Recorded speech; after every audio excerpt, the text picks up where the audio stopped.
பழத்தோட்ட ஊழியங்கள், கர்த்தரருளின ஊழியங்கள், திராட்சை பழத்தோட்ட ஊழியங்கள், கர்த்தரருளின ஊழியங்கள். அவரில் நிலைத்திருந்து கனி கொடுப்போம், கர்த்தர் வாய்க்க செய்வார். அவரில் நிலைத்திருந்து கனி கொடுப்போம், கர்த்தர் வாய்க்க செய்வார்.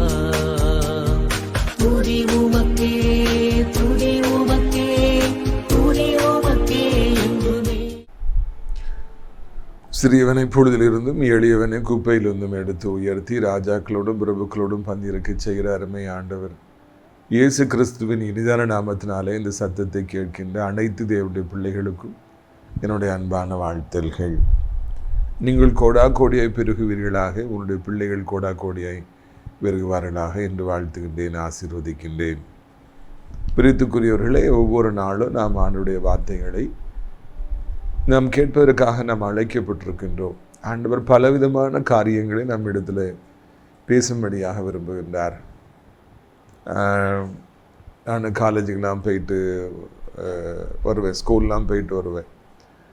அப்போல்லாம் எனது தாயாரிடத்துல அமர்ந்திருந்து நான் என்னுடைய அந்த நாளில் நடந்த சம்பவங்களை எல்லாம் நான் சொல்லுவேன். அதை அம்மா ஆர்வமாக கேட்பாங்க. அதெல்லாம் வாழ்க்கையில் மறக்க முடியாத காலங்கள். ஏன்னா அப்பா அவங்களால அப்படி ஆர்வம் காமிக்க மாட்டாங்க, அவங்க பிஸியாக இருப்பாங்க. அவங்க லேட்டாக வருவாங்க, அவங்க வந்தவுடனே சாப்பிடுவாங்க, தூங்குவாங்க, அப்படி தான் இருக்கும். ஆனால் அம்மா நான் என்ன பண்ணேன் ஸ்கூலில் காலேஜில் அதெல்லாம் கேட்பாங்க, காது கொடுத்து கேட்பாங்க. இதுதான் நம்முடைய ஆவிக்குரிய வாழ்க்கையும் கூட. ஒரு நாளை நம்ம முடிச்சுட்டு தூங்க போகிறதுக்கு முன்ன ஒட்டி நம்ம அப்பா பரம தகப்பன் காத்திருப்பார்.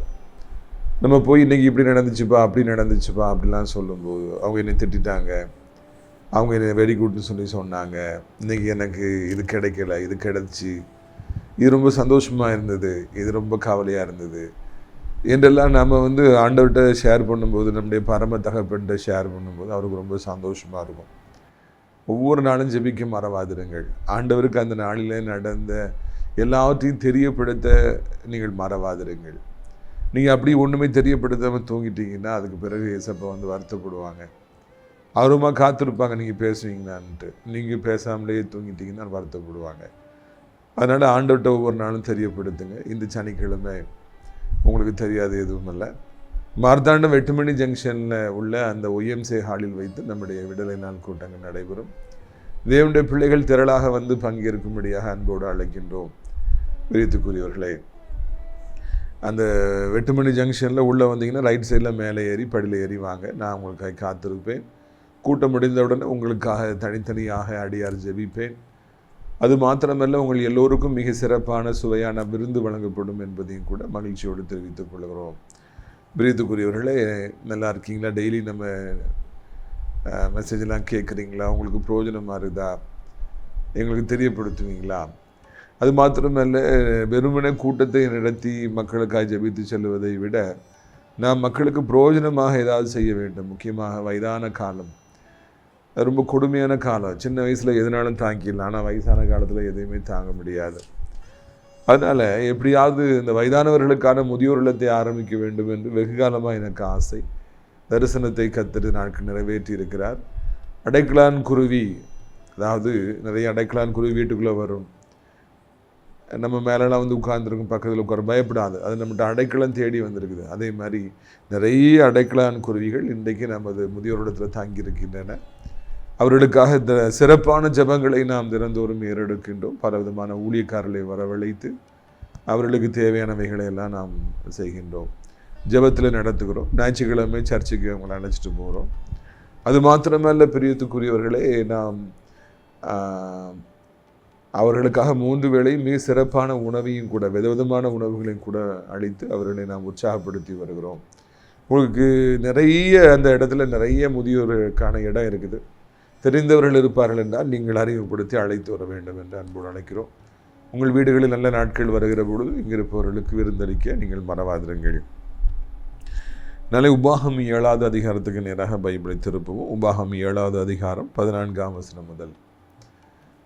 சகல ஜனங்களை பார்க்கிலும் நீ ஆசீர்வதிக்கப்பட்டிருப்பாய், உங்களுக்குள்ளும் உங்கள் மிருக ஜீவன்களுக்குள்ளும் ஆணிலாகிலும் பெண்ணிலாகிலும் மலடி இருப்பதில்லை. சகல ஜனங்களை பார்க்கலும் நீ ஆசீர்வதிக்கப்பட்டிருப்பாய். இந்த உலகத்தில் எவ்வளோ ஜனங்கள் இருக்காங்க, ஜனங்களுக்காக பஞ்சம். ஒவ்வொரு நாட்டிலையும் எவ்வளோ பேர், நம்ம நாட்டிலே எத்தனையோ ஜனங்கள் இருக்காங்க, எவ்வளோ மொழிகளை பேசுகிறாங்க, எவ்வளவோ கல்ச்சர்லேருந்து அவங்க வராங்க. பின்புலங்களெல்லாம் வித்தியாசமாக இருக்கிறது. இந்தியாவே யூனிட்டி இன் டைவர்சிட்டி, நிறைய பிரிவினைகள் இருக்குது. அதே போல் உலகம் முழுக்க எவ்வளவோ ஜனங்கள், அறிவானவர்கள், திறமையானவர்கள், நல்லவர்கள், கெட்டவர்கள், அழகானவர்கள், சுமாரானவங்கன்னு சொல்லி நிறைய பேர் இருக்காங்க. எவ்வளோ பேர் இருந்தாலும், இப்போ ஒரு ஸ்கூலுக்கு நீங்கள் படிக்க போனால் கூட, இப்போ தம்பி மாதிரிலாம் தங்கச்சி மாதிரிலாம் 12th பாஸ் ஆகிட்டு நீங்கள் காலேஜுக்கு போவீங்க. அங்கே போன பிறகு தான் அவங்க ஊர்லேருந்து இன்னொரு இடத்துக்கு நீங்கள் போய் படிக்க போகும்போது தான் எத்தனை விதமான ஜனங்கள் இருக்காங்க அப்படிங்கிறதெல்லாம் நீங்கள் கண்ணால் பார்க்கலாம். நான் மெட்ராஸில் படிக்க போகும்போது தம்பி மாதிரிலாம் பின்னால் போனி டைல் போட்டுட்டு வருவாங்க, ஜீன்ஸ் பேண்ட்டு போட்டு வரும். முதல்ல பொட்டை பிள்ளை நடந்து போகணுன்னு போய் பக்கத்தில் பார்த்தா அது ஆம்பளை பையனாக இருக்கும், ஆச்சரியமாக இருக்கும். ஏன்னா different varieties of people are living in this world. காலேஜுக்கு போனீங்கன்னா வித்தியாசமாக ட்ரெஸ் பண்ணி பயங்கரமாலாம் ஜனங்கள் இருப்பாங்க. இதில் போல் வித்தியாசமாக இத்தனை பேர் இருந்தாலும் அவங்கெல்லாம் எவ்வளவோ திறமைகளை வைத்திருந்தாலும் எல்லாரையும் விட நீங்கள் ஆசீர்வாதமாக இருப்பீங்க என்பதுதான் இந்த நாளில் ஆண்டவர் நமக்கு பேசுகிற ஒரு வார்த்தை. சகல ஜனங்களை பார்க்கிற நீ ஆசீர்வாதமாக இருப்பாய்.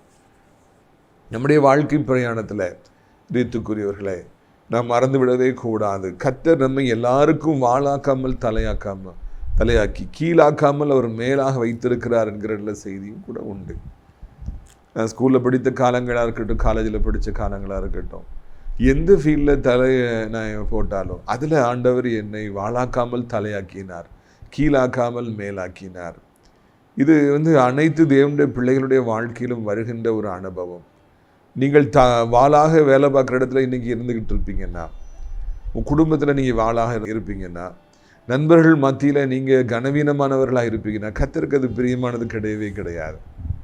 ஆண்டவருடைய அநாதி அன்பு, எவர்லாஸ்டிங் லவ், அநாதி சிநேகம், நீங்கள் வாளாக இருக்கும் பொழுது அது தவிப்பார். ஆண்டவர் உங்களுக்காக தவிப்பார். என் பிள்ளைய எல்லாரும் இப்படி அடிக்கிறாங்களே, எல்லாரும் இப்படி திட்டுறாங்களே, என் பிள்ளை இவ்வளோ தலை குனிஞ்சு நிற்கானே. ஆண்டவர் உங்களுக்காக துடிப்பார். பிரியத்துக்குரியவர்களே, ஆண்டவருக்கு நீங்கள் வாளாக இருந்தீங்கன்னா சகிக்க முடியாது. அதனால அவர் டக்குன்னு உங்களை உயர்த்துவார். அப்படி உயர்த்தும் போது பக்கத்தில் இருக்கவங்களாம் தாழ்த்துவார். எனக்கு பைபிளில் பிடிச்ச வசனங்களில் ஒன்று, நீதிமான் தன் அயலானை பார்க்கிலும் அவன் மேன்மை உள்ளவன். A righteous will be greater than his neighbors. உங்கள் வீடு தான் பக்கத்தில் இருக்கிற வீடுகளை விட மிக சிறப்பான வீடாக இருக்கணும். இதுதான் உங்களுடைய வாழ்க்கையில் கர்த்தர் உங்களுக்கு தந்திருக்கிற ஆசீர்வாதம் விசிபிளாக இருக்கும், பார்த்தாலே தெரியும். நீங்கள் உங்கள் பக்கத்து வீட்டுக்காரங்களை விட நீங்கள் சிறப்பானவங்களாக இருப்பீங்க, திறமையானவங்களாக இருப்பீங்க. கர்த்தர் உங்களை ஐஸ்வர்யவான்களாக ரிச்சஸ்டாக வச்சுருப்பார். ஏன்னா அதுதான் தேவ சித்தம். நீங்கள் எல்லாரையும் காட்டிலும், சகல ஜனங்களை காட்டிலும் நீங்கள் மேன்மையுடையவங்களாக இருக்கணும், ஆசீர்வாதமாக இருக்கணுங்கிறது தான் இந்த நாளில் கர்த்தர் நமக்கு பேசுகின்ற ஒரு மெய்யான வார்த்தை, நம்முடைய உள்ளத்தை தொடுகின்ற வார்த்தை என்பதை மறந்துவிடவே கூடாது. ஊழியத்துக்கு வந்த பொழுது எனக்கு ஊழியத்தின் அரிச்சுவடுகளை குறித்து ஒன்றுமே தெரியாது.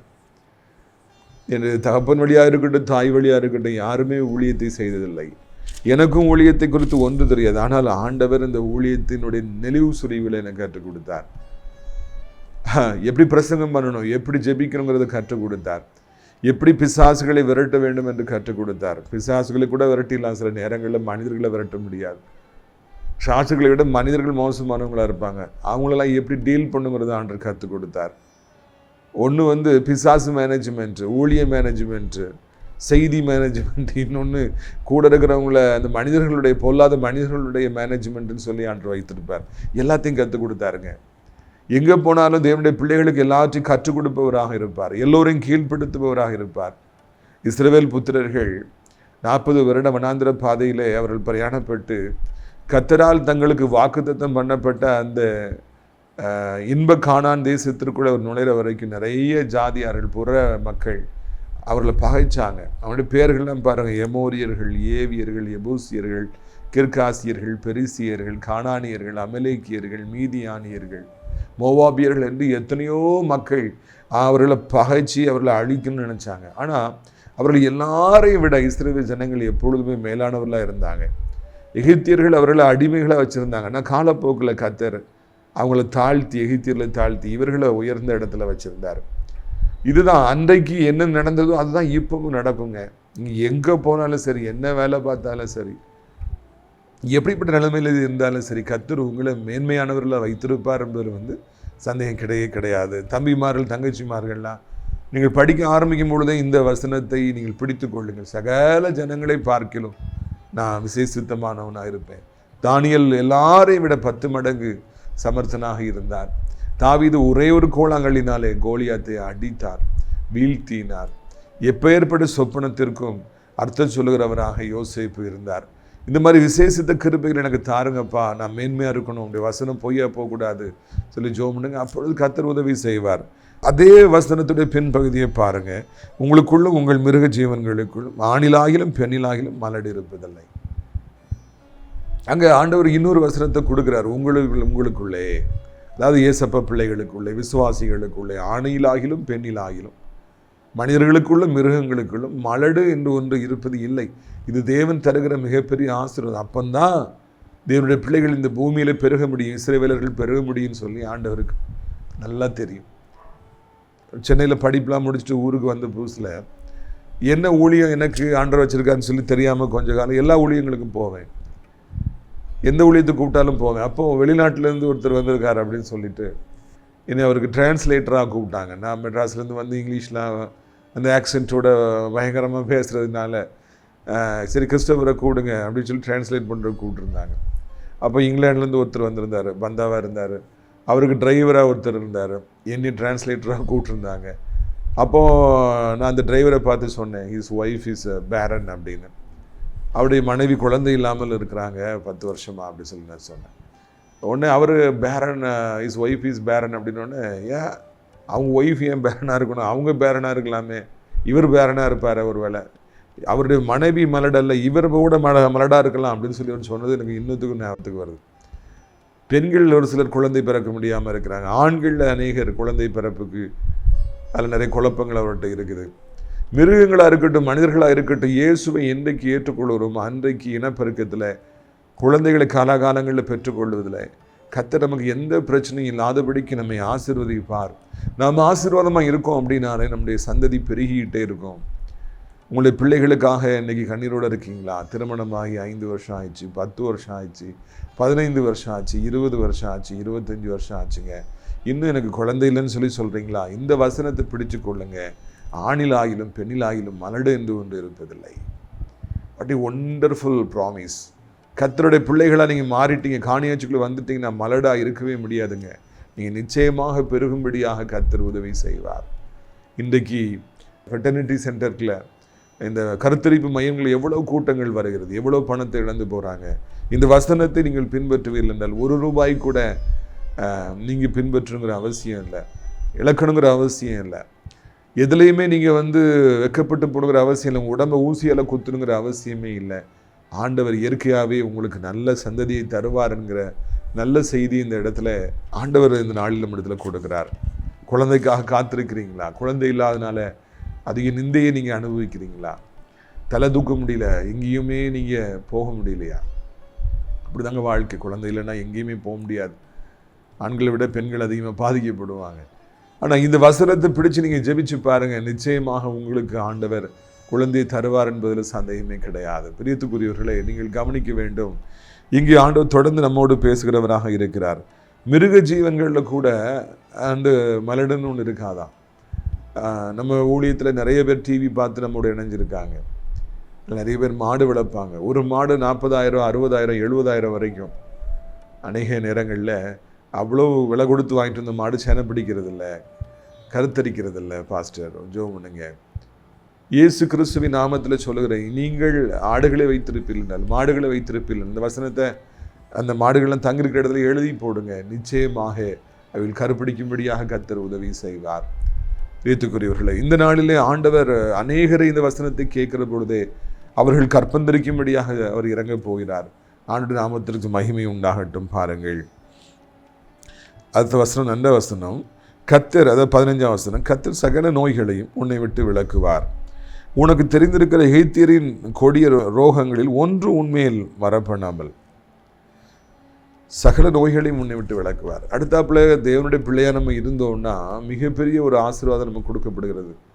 சகல நோய்களையும் முன்னே விட்டு விளக்குவார். கொஞ்சம் வியாதிகளை உன்னை விட்டு விளக்குவார். பாதி நோய்களை உன்னை விட்டு விளக்குவார். 90% வியாதிகளை விளக்குவாருங்கிறதுலாம் பைபிளில் இல்லைங்க. சகல வியாதிகளையும் நோகங்களையும் உங்களை விட்டு அகற்றுவார் என்பதுதான் இந்த நாளிலே தேவன் நமக்கு தருகிற ஒரு அருமையான வாக்குத்தத்தமாக இருக்கிறது.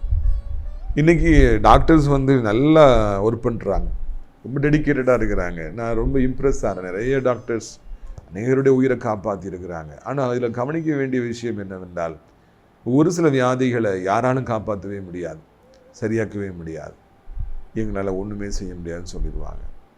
லாஸ்ட் அட்டெம்ப்ட் இதில் ட்ரை பண்ணி பார்க்குறோம், இல்லைன்னா ஒன்றும் செய்ய முடியாது. இன்றைக்கி அதுதான் மனிதர்கள், மருத்துவர்கள் ஓரளவு தான் நம்மளை காப்பாற்ற முடியும், வேக்சின்ஸ் ஓரளவு தான் நம்மளை காப்பாற்ற முடியும். ஆனால் கர்த்தர்ட்ட பிள்ளையாக வரும்பொழுது சகல நோய்களையும் வியாதிகளையும் உன்னை விட்டு நான் அகற்றுவேன். I will take away all the sicknesses from கேன்சராக இருக்கட்டும், கிட்னி ஃபெயிலியராக இருக்கட்டும், இன்னும் எவ்வளவோ கொடூரமான வியாதிகள்லாம் இருக்குது, தைராய்டு, ஃபைப்ராய்டு, எதுவுமே உங்களுக்கு வராதுங்க. ஆண்டோடைய காணியாச்சுக்குள்ளே பாருங்கள், டெய்லி ஜெபம் பண்ணுங்க, டெய்லி குடும்ப ஜெபம் பண்ணுங்க, டெய்லி நீங்கள் ஆண்டவரை நோக்கி பாருங்கள். உங்களுக்கு ஒரு ஆபத்தும் வராதபடிக்கு கர்த்தர் உங்களை பாதுகாப்பதற்கு ஒரு போதுமானவராக இருக்கிறார். இதுதான் இந்த நாடில் நல்ல செய்தி. உங்களை ஆண்டவர் வியாதிப்பட விடவே மாட்டார். ஆஸ்பத்திரியில் போய் கிடக்கும்படியாக அப்படி டாக்டர் எப்போ வருவாருன்னு காத்திருக்க முடியாது. ஒரே சண்டை போட்டு போய் பார்க்குற அளவுக்கு உங்கள் பணமெல்லாம் அப்படி மெடிசனுக்கு போகவே விட மாட்டார்.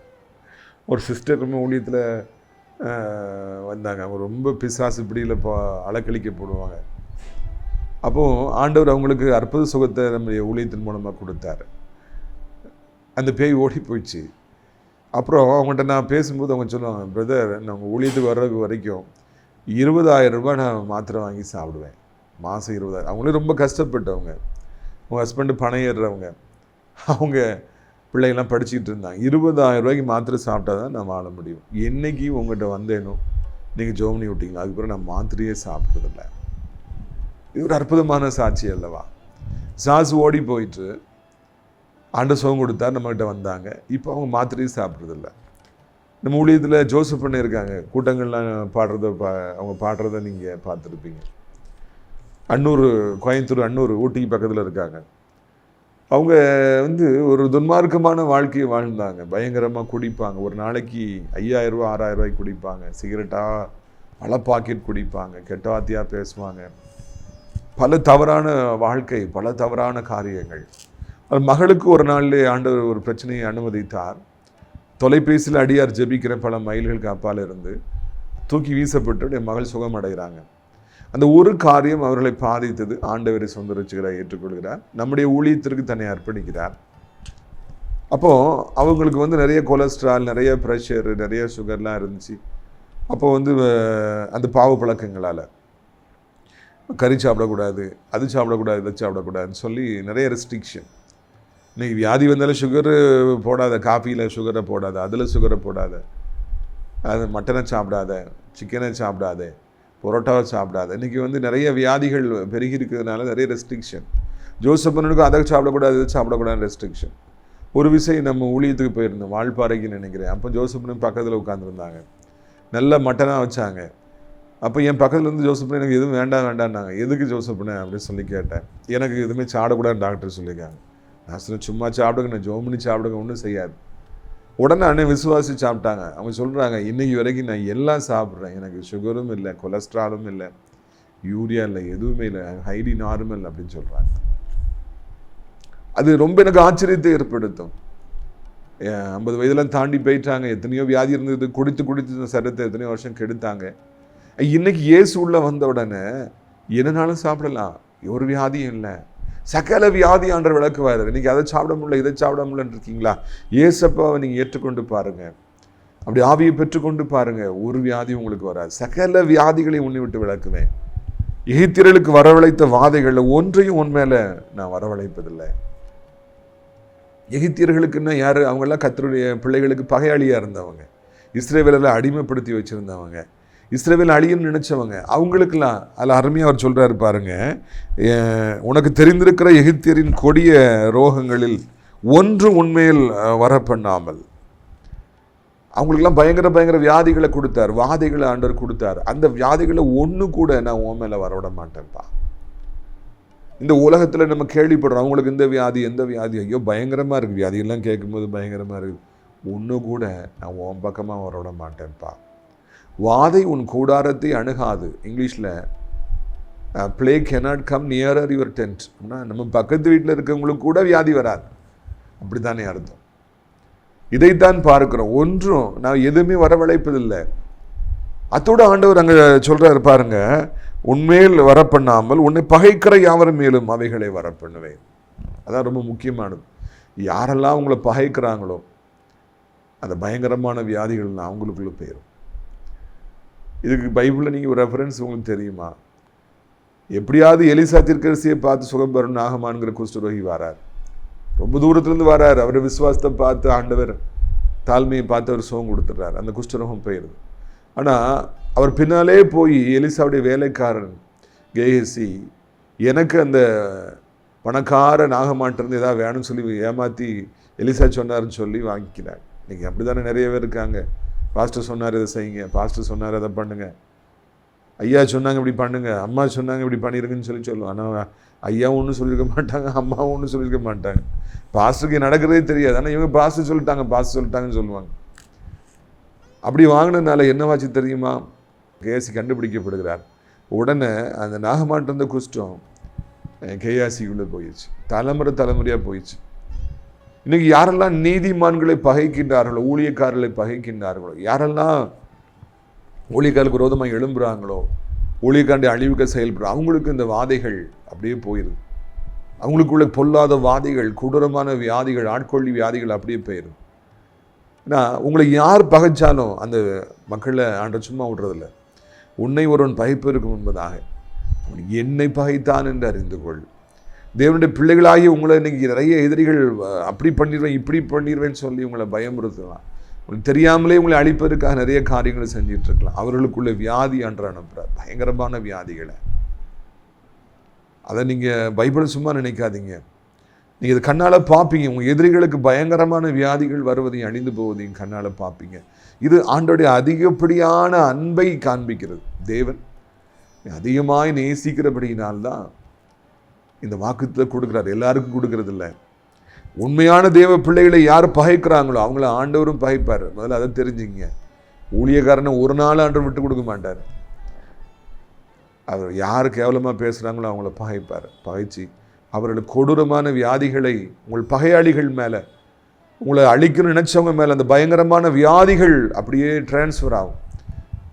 லேகியோன் எனப்பட்ட அந்த வாலிபன் பல வருடங்களாக ஆயிரக்கணக்கான பிசாசுகள் பிடித்தவனாக, தன்னைத்தானே காயப்படுத்தி கொள்கிறவனாக, ஓலமிடுகிறவனாக, தூங்காதவனாக, கல்லறை குழிகளில் அவன் இருப்பவனாக வசிப்பவனாக இருந்தான்.